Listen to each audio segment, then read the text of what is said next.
Thanks for joining us. I'm Kent Erdahl. Today, leaders at Waseca Public Schools plan to meet with student athletes who were aboard a bus that was involved in a deadly crash this weekend. The crash happened Saturday night in Foster Township, about 20 miles west of Albert Lea. Waseca's high school volleyball team was headed home from a competition when state troopers say a Ford Mustang hit their bus. At least 7 players went to the hospital with minor injuries, and the driver of that Mustang died. One parent we spoke to says she fears the trauma will stick with those kids. I think, physically, I'm sure they'll all heal over time. The bumps and bruises and headaches and that kind of thing. But I think the emotional stuff it's going to last a while. The cause of that crash is still under investigation. Tonight, students at the University of Minnesota will commemorate the 60th anniversary of the March on Washington. That is where Dr. Martin Luther King Jr. gave his famous I Have a Dream speech. 150,000 people gathered in Washington, D.C. to push for racial and social equality. Tonight's event is at 5:30 at Northrop Mall. It will be followed by a concert at 6. In just about 6 hours, we're expecting a battle in Prescott, Wisconsin over a proposed parking change. Tourism has surged in the town, and because it's located at the confluence of the St. Croix and Mississippi rivers, parking is limited.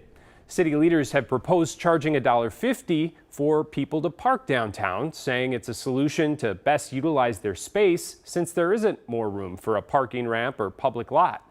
But there is opposition to the plan, including from small businesses in the area. The discussion begins at City Hall tonight at 6. USDA Secretary Tom Vilsack is in Minnesota right now, delivering big news. More than $230 million is headed to our rural areas. The funding is meant to create new job opportunities, improve rural infrastructure, and support our state's food supply chain. Vilsack says the USDA made 41 new investments across several key agricultural programs in Minnesota. Well, it's a good day for agriculture in Minnesota and for the Minnesota State Fair. So what's on tap, Jamie? Oh, we're going to have another beautiful day around here. We're going to be watching some showers and thunderstorms towards the Arrowhead. That might get into parts of Wisconsin, but I think overall we'll be treated to a nice summer day, late summer day around the State Fair. Right now, 82 degrees, and if you're out there, mostly sunny skies. Dew point sitting at 59. You got a little bit of a southwest breeze right now at around 9 miles an hour. As you take a look at the next couple of hours, we should aim for those mid-80s into the afternoon. Again, you'll see a little more cloud cover at times, a little more sunshine at others, but all in all, looking absolutely beautiful. A cold front that's hanging to our north is going to be dropping to the southeast, and as it does, sets us up for a little line of showers up towards the Arrowhead, Duluth, maybe even into the Brainerd Lakes area. That'll drop into northern Wisconsin, even a little bit of activity in southeast Minnesota. Very limited activity, but some stronger storms to our northeast.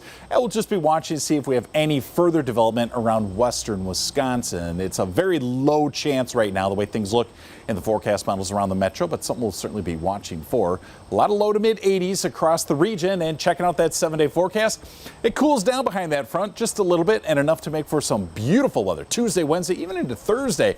But here comes that high heat and humidity. Friday, Saturday, and Sunday. Yeah, we're back up towards 90. We're going to be feeling those high dew points as well. So if you want to get to the fair, do it this week. Good time to be there. All right, thanks, Jamie. Speaking of that, legends of the 60s and 70s are hitting the grandstand stage tonight. We're talking 61 Billboard Top 40 hits from these 6 acts, starting with Shimmy, shimmy, cocoa pop, shimmy, shimmy, pop. Shimmy, shimmy, cocoa pop, shimmy, shimmy, pop. That is Little Anthony, who impressed Dick Clark with this hit back in 1960. It's one of tonight's featured performers. He'll be joined by the Turtles, Gary Puckett and the Union Gap, the Vogues, the Classics 4, and the Cowsills. Tickets start at $33 and the show starts at 7. Thanks for watching. We'll be back with another news update in 20 minutes.